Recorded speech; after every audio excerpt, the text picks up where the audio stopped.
Hi, Taylor.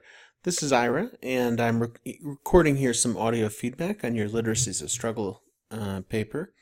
My goal with this feedback is to suggest some ways that you can be thinking about literacies of struggle that build on the work that you've already done. Even though your final project for the class isn't about literacies of struggle per se, I did want to engage with this paper in a fairly thorough way that hopefully helps you keep thinking about this concept, literacies of struggle, going forward, both in the final paper and, in a more general way, just for your life. So, with that in mind, I want to just let you know the way that my comments are going to work is they're not really mostly evaluative of your literacies of struggle paper. I will offer a few comments about general writing considerations, things to keep in mind, but mostly my comments are going to be focused on highlighting some of the things that you're saying that I think are kind of compelling or useful or interesting, and then also noting some of the places where I would want to push you a little further or encourage you to think a little more systematically. So that's what these comments are. So you start off with the definition. Literacy of struggle can be defined as the barriers faced throughout cultural and ethnic boundaries in literacy. And this is, I think, it's a good start on a definition. It's a little drafty, right? So I think when we think about literacy, we're probably thinking not just about barriers, but much more about production, about discourse. What is the discursive production that people produce in response to the barriers, right? Because the barriers alone probably doesn't quite get us to the literacy part, if that makes sense. We're still kind of thinking about struggle, which I think is good, and that's a good starting point. But there's work to do here, and you do some of that work. But I'm gonna even throughout the essay, that's one of the things I really want to push you to think a little bit more, just as you're going into the end of things for the course and moving forward just in your own life beyond the course. Think more about what exactly literacy is, and how literacies of struggle respond to the barriers faced with regard to cultural and ethnic boundaries and perhaps others. I do want to, as a writing point, I just want to encourage you to be a little careful, just because I'm not sure that all of the theorists that we're talking about here, certainly not necessarily Burke, are talking about struggles always. Brandt somewhat is, certainly Visner and Ansel-Dua are, but I don't know if Burke necessarily is, but we'll kind of come back to that. So when you say it is through the many variations of these barriers that many of these struggles stem in literacy, I think as a sentence I'm a little unclear what exactly you mean, but I think you're saying, and kind of definitely let me know if I'm not quite getting you, but I think you're saying here that it's the variations in how communities respond discursively, respond in language or other symbols to these barriers, that the different literacies of struggle grow and develop. Otherwise, I'm not totally sure what you mean. So it might be helpful to have a little fuller explanation of what you mean by that. And then you talk a little bit about how language comes into being, and do a nice job of turning to Burke and trying to think about what language is exactly and what we're looking for. When you talk about Burke on a Darwinian versus a theological point of view of the word God, I kind of find myself wanting just to know more what's at stake in that. Why does that matter for literacies of struggle? Why does that matter for what you think literacies of struggle are? So one of the things I find myself wanting to know more is, okay, so how does this relate to exactly whatever literacies of struggle are, and why? at a writerly level, and this is something I'm going to kind of come back to a couple times, but I want to point it out right here. I do want to strongly encourage you to look into ways of breaking your paragraphs down a little bit more. So, for instance, this one starts sort of 2/3 of the way down page 2, right? And then it goes all the way through page 3 and all the way through page 4 and half of the way through page 5. So that's an extremely long paragraph. And one of the things I want to encourage you as a writer to be thinking about is, how can you take these long paragraphs like this and break them down into smaller chunks of meaning? So in this paragraph, where would be the places to break it down, and why? What are the and one of the things that'll help you do is then think about, so what are the basic points that the paragraph is making, right? So it seems like one of the points here is that language is sort of bound to our groups, right? That's a very Burkean point, right? And I mean, you're getting Burke well there, right? The languages that we use, our terministic screens, are directly related to our group identity. And this is what it means to kind of have a theological versus a naturalistic point of view of the word God. The word functions differently for our different terministic screens, and those terministic screens are related to the groups that we're participants in. So I think you're drawing your attention to something really important there. But then so what's the next point, right? But where do we break? And I would say, allowing the way groups define a term differs greatly between ethnicities and cultures. Terms can have a number of different meanings throughout different groups, making it hard to relate or understand exactly what someone is trying to discuss. The only way to combat the barriers created through diversity is to gain as much knowledge as possible. And I wonder if this would be a spot to do two things. One, make a paragraph break. So you could break here, right? Make a new paragraph. But two, explain a little bit more here about how literacy is involved in gaining knowledge of one another's terministic screens, and how literacies of struggle maybe foster our knowledge of wider collections of terministic screens than we might, whoever we are, through our initial group identifications, be aware of or attuned to. So then when you go on, you say Deborah Brandt provides a good example of this. And one of the things that I'm wondering is, of what exactly? Gaining knowledge? I think so, but I'm not totally sure.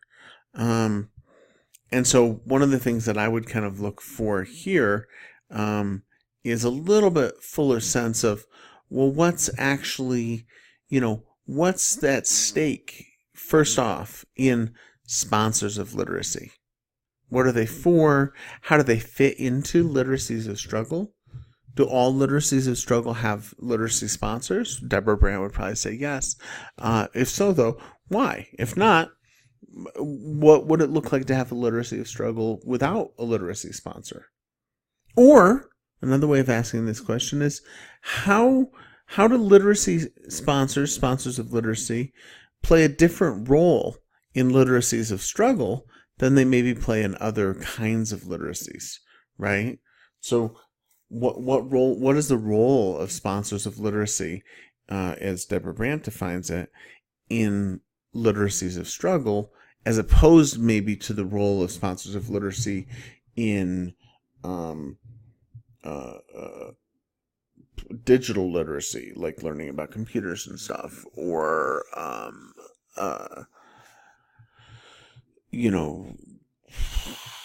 civic literacy, understanding the American government system, or even of sort of standard American English literacy with regard to a set of accepted norms and conventions for using English in academic contexts. So in other words, how are literacies of struggle different from these other kinds of literacy?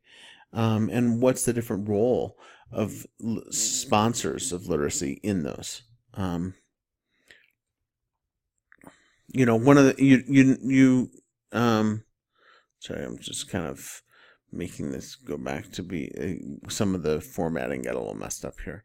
But so having parents as lawyer, you witness them protect the rights of their clients. So you talk about what you saw your parents do, what their practices of literacy were, and they used their literacy, and they do use their literacy to help other people who don't have the same legal literacy that they have. How's that related to these other questions about cultural or ethnic minoritization and the struggles for greater social justice that go along with those? So that's, those are some questions about that. And now I might kind of look then here at Visner and Ansel-Dua as another spot to make a page break, a paragraph break. So what you should see is, like, one of the things I'm doing here is I'm trying to look at all the different spots, and I know the formatting got a little messed up, but still, even in the non-Word document, the paragraphs are pretty long. So what I'm trying to do here is help you think a little bit about how you can break really long paragraphs into smaller sections, like I'm doing, by talking about the concept or the main point that's breaking it down. So those questions that I was asking are questions that you would use to help make the transition between the different paragraphs. And I do the same thing with Visner and Ansel-Dua as well. So,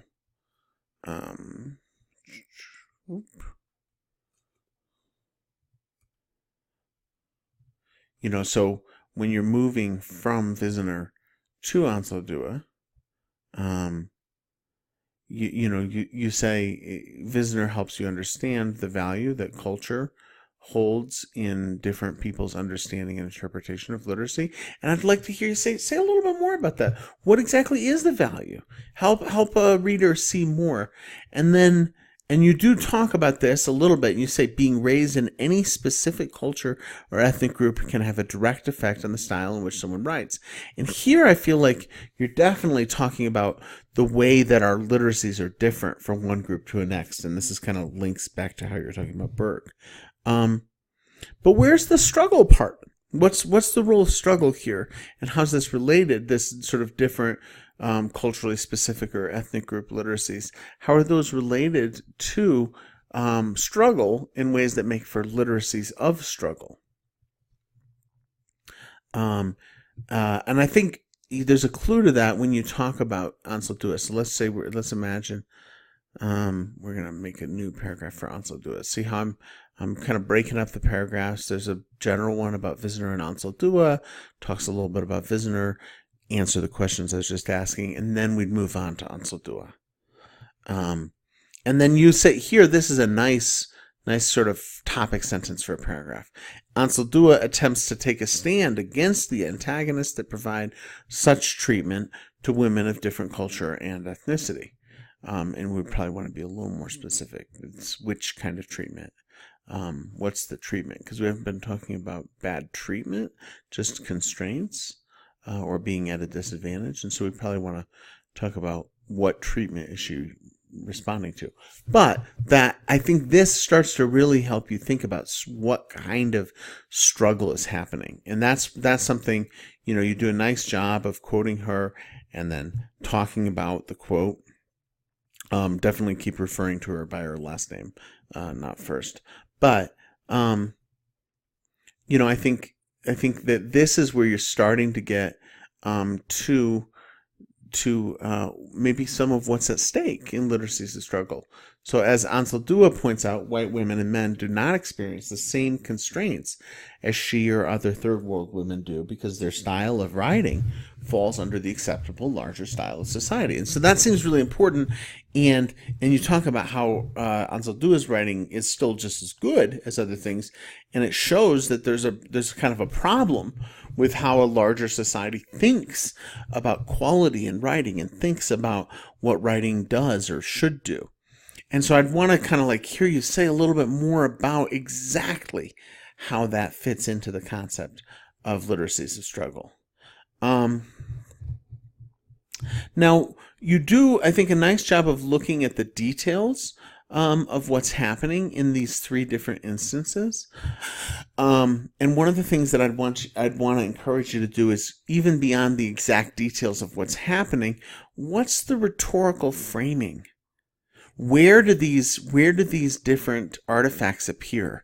Why do they appear there? Who's presenting them? What's the movement that's driving this? How do you know? So these are questions that are about both rhetorical effectivity, but also context and in a sense, the sponsors of literacy. Who tells the story of Daniel and why? Right?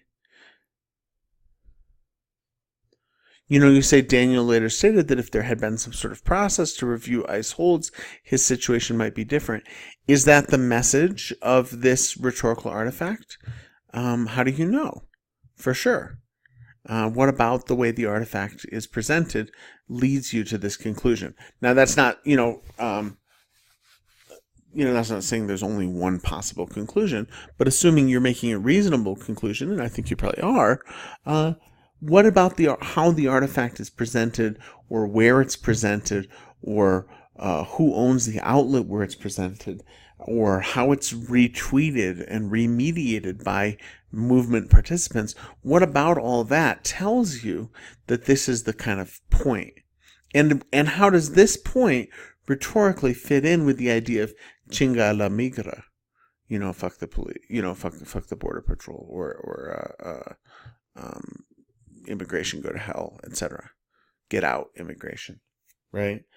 How does that message or that movement connect with this concept, which seems a lot more moderate? And maybe for good reasons. I'm not saying it shouldn't be, but it's interesting to think about how are those things related rhetorically, and how do they fit together in a literacy of struggle? And that's a big part of kind of my kind of question about these rhetorical artifacts. I think you found three good ones. And one of the things I find myself looking for is a fuller explanation of exactly what makes them all fit together. What makes them all part of a literacy of struggle. And we want to be careful, because struggles of literacy are pretty different from literacies of struggle, right? So struggles of literacy are probably going to be about struggles to gain literacy, to be understood, to find a way to be able to speak and read and listen effectively, right? That's the struggle of literacy. It's hard to become literate. But literacies of struggle, that's going to have something to do with the ways that people struggle for justice, with the ways that people use the literacies that they've struggled to gain, in conversation with their literacy sponsors, to struggle for something larger than just their personal well-being, to struggle for some kind of justice. So I think I'm wanting to kind of really push you to think a little bit more. And again, this isn't really a critique so much of this paper. I think you did a perfectly fine job on the paper, as your grade reflects. But it is pushing you, as we move toward the end of things, to think more fully about what is a literacy of struggle. What does that mean to you? And I think that's going to help you in making your final argument, and also then in thinking about how your final argument fits in with what we've done in the course and what you're taking away from the course. So those are some comments and feedback. I hope they're helpful. I really enjoyed having you in the course, Taylor, and I'm glad you stuck with it. You appreciated your contributions this semester, and I'm looking forward to reading your final argument. If you'd like to get in touch with me and meet early next week to talk about that, I'm happy to do so. Just let me know. Otherwise, thanks again, and hope you're well.